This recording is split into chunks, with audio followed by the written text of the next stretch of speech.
Hi friends, ಎಲ್ರಿಗೂ ನಮಸ್ಕಾರ. ಬನ್ನಿ ಫ್ರೆಂಡ್ಸ್, ನಾವಿವತ್ತು ಧಾರವಾಡ ಪೇಡವನ್ನು ಮಾಡೋಣ. ಹಾಗೆಯೇ ನಾನಿವತ್ತು ಹಾಲು ಪೌಡರ್ನ ಯೂಸ್ ಮಾಡಿಕೊಂಡು ಮಾಡ್ತಾ ಇರುವಂಥದ್ದು. ನಾನು ತೋರಿಸ್ತಾ ಇದ್ದೀನಲ್ಲ, ಆ ಕಪ್ಪಲ್ಲಿ 2 ಕಪ್ ಆಗುವಷ್ಟು ಹಾಲು ಪೌಡರನ್ನು ನಾನು ಒಂದು ಪಾತ್ರೆಗೆ ಹಾಕಿ ಇಟ್ಕೊಂಡಿದ್ದೀನಿ. ಹಾಗೆಯೇ ಗ್ಯಾಸನ್ನು ಲೋ ಫ್ಲೇಮಲ್ಲಿ ಹಚ್ಚಿ ಇಟ್ಕೊಂಡಿದ್ದೀನಿ. ಇದನ್ನು ನಾನು ಕೈ ಬಿಡದೆ ನಿಧಾನವಾಗಿ ನಾನು ಫ್ರೈ ಮಾಡ್ಕೊಳ್ತಾ ಇದ್ದೀನಿ. ಕಲರ್ ಫುಲ್ಲು ಚೇಂಜ್ ಆಗಬೇಕು ಫ್ರೆಂಡ್ಸ್. ಧಾರವಾಡ ಪೇಡ ಯಾವ ಕಲರಲ್ಲಿ ಇರುತ್ತಲ್ವ, ಆ ಕಲರ್ ಆಗುವವರೆಗೂ ನಾವು ಫ್ರೈ ಮಾಡ್ಕೊಳ್ಬೇಕಾಗತ್ತೆ. ತುಂಬ ಪೇಷನ್ಸ್ ಬೇಕಾಗತ್ತೆ ಫ್ರೆಂಡ್ಸ್ ಈ ರೆಸಿಪಿ ಮಾಡೋದಕ್ಕೆ. ಇದರಲ್ಲಿ ಇಂಪಾರ್ಟ್ ಅಂತ ಹೇಳಬೇಕಂದ್ರೆ ಹಾಲು ಪೌಡರನ್ನು ಫ್ರೈ ಮಾಡೋದೇ ಆಗಿದೆ. ಹಾಗೆಯೇ ಫ್ರೆಂಡ್ಸ್, ನಾನಿವತ್ತು ಇಲ್ಲಿ ಅಂಗನವಾಡಿಯಲ್ಲಿ ಕೊಡ್ತಾರಲ್ಲ ಹಾಲು ಪೌಡರು, ಆ ಹಾಲು ಪೌಡರನ್ನು ನಾನು ಯೂಸ್ ಮಾಡಿಕೊಂಡು ಮಾಡಿರುವಂತಹದ್ದು. ನಿಮಗೇನಾದರೂ ಬೇರೆ ಬ್ರ್ಯಾಂಡ್ ಬೇಕಾದರೆ ನೀವು ಬೇರೆ ಬ್ರ್ಯಾಂಡನ್ನು ಕೂಡ ಯೂಸ್ ಮಾಡ್ಕೊಳ್ಬೋದು. ಹಾಗೆಯೇ ಕಲರ್ ಚೇಂಜ್ ಆಗ್ತಿದ್ದಂಗೆ ನಾನು 1 ಟೇಬಲ್ ಸ್ಪೂನ್ ಆಗುವಷ್ಟು ತುಪ್ಪವನ್ನು ಹಾಕ್ಕೊಂಡು ಇನ್ನೊಮ್ಮೆ ಚೆನ್ನಾಗಿ ಫ್ರೈ ಮಾಡ್ಕೊಳ್ತಾ ಇದ್ದೀನಿ. ಹಾಗೆಯೇ ಫ್ರೆಂಡ್ಸ್, ಕೆಲವೊಬ್ಬರಿಗೆ ಈ ಹಾಲು ಪೌಡರ್ನ ಯೂಸ್ ಮಾಡಿಕೊಂಡು ಹಾಲು ಮಾಡಿ ಕುಡಿಯೋದು ಇಷ್ಟ ಆಗೋದಿಲ್ಲ.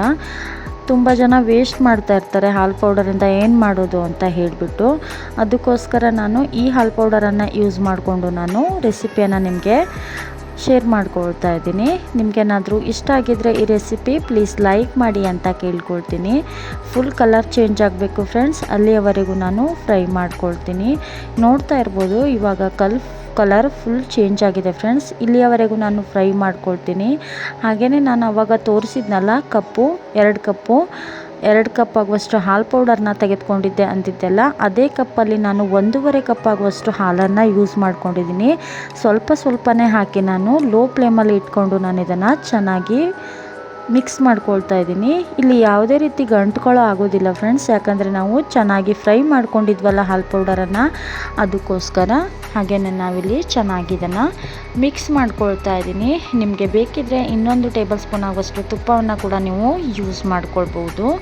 ಹಾಗೆಯೇ ನಾನಿವಾಗ ಚೆನ್ನಾಗಿ ಇದನ್ನು ಫ್ರೈ ಮಾಡಿಕೊಂಡು ಇದು ಉಂಡೆ ಕಟ್ಟಕ್ಕೆ ಬರಬೇಕು, ಅಲ್ಲಿಯವರೆಗೂ ನಾನು ಇದನ್ನು ಫ್ರೈ ಮಾಡ್ಕೊಂಡೊಂದು ಪ್ಲೇಟಲ್ಲಿ ಹಾಕಿ ಫುಲ್ ತಣ್ಣಗಾಗಬೇಕು ಫ್ರೆಂಡ್ಸ್. ಅಲ್ಲಿಯವರೆಗೂ ನಾನು ಅದನ್ನು ತಣ್ಣಗಾಗಲು ಬಿಟ್ಟಿದ್ದೀನಿ.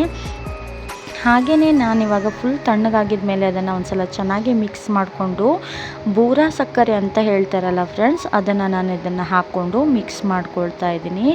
ಬೂರಾ ಸಕ್ಕರೆಯನ್ನು ಮನೆಯಲ್ಲೇ ಮಾಡ್ಕೊಳ್ಬಹುದು ಫ್ರೆಂಡ್ಸ್. ಆ ರೆಸಿಪಿ ಏನಾದರೂ ನಿಮಗೆ ಬೇಕಿದ್ದರೆ ನೀವು ಕಮೆಂಟ್ ಬಾಕ್ಸಲ್ಲಿ ತಿಳಿಸಿ. ಇದನ್ನು ಸಾಮಾನ್ಯವಾಗಿ ಬೇಕರಿಗಳಲ್ಲಿ ಎಲ್ಲ ಸ್ವೀಟ್ ಮಾಡುವಾಗ ನಾವು ಹಾಕ್ಕೊಳ್ತೀವಿ. ಹಾಗೆಯೇ ಧಾರವಾಡ ಪೇಡ ಮಾಡುವಾಗ ಕೂಡ ನಾವು ಬೂರಾ ಸಕ್ಕರೆಯನ್ನು ಹಾಕ್ಕೊಳ್ಬೇಕಾಗತ್ತೆ. ಹಾಗೆಯೇ ನಾನು ಬೂರಾ ಸಕ್ಕರೆಯನ್ನು ಹಾಕ್ಕೊಂಡು ಚೆನ್ನಾಗಿ ಮಿಕ್ಸ್ ಮಾಡ್ಕೊಳ್ತಾ ಇದ್ದೀನಿ. ನಿಮಗೆ ಎಷ್ಟು ಸ್ವೀಟ್ ಬೇಕಲ್ವಾ ಅಷ್ಟು ಸ್ವೀಟಾಗಿ ನೀವು ಅದನ್ನು ಹಾಕ್ಕೊಂಡು ಮಿಕ್ಸ್ ಮಾಡ್ಕೊಳ್ಬೇಕಾಗತ್ತೆ. ಹಾಗೆಯೇ ನಾನಿಲ್ಲಿ ಚೆನ್ನಾಗಿ ಮಿಕ್ಸ್ ಆಗಿದ ಮೇಲೆ ಧಾರವಾಡ ಪೇಡ ಯಾವ ಶೇಪಲ್ಲಿರುತ್ತಲ್ಲ ಆ ಶೇಪಲ್ಲಿ ಇದನ್ನು ತಟ್ಟುಕೊಳ್ತಾ ಇದ್ದೀನಿ. ಹಾಗೆಯೇ ಇನ್ನೊಮ್ಮೆ ನಾನು ಬೂರಾ ಸಕ್ಕರೆಯಲ್ಲಿ ಅದನ್ನು ಅದ್ದಿ ಸೈಡಿಗೆ ಎತ್ತಿಟ್ಕೊಳ್ತಾ ಇದ್ದೀನಿ. ನೋಡ್ತಾ ಇರ್ಬೋದು, ನಿಮಗೆ ಯಾವ ಶೇಪಲ್ಲಿ ಬೇಕು ಆ ಶೇಪಲ್ಲೇ ನೀವು ಮಾಡ್ಕೊಳ್ಬೋದು.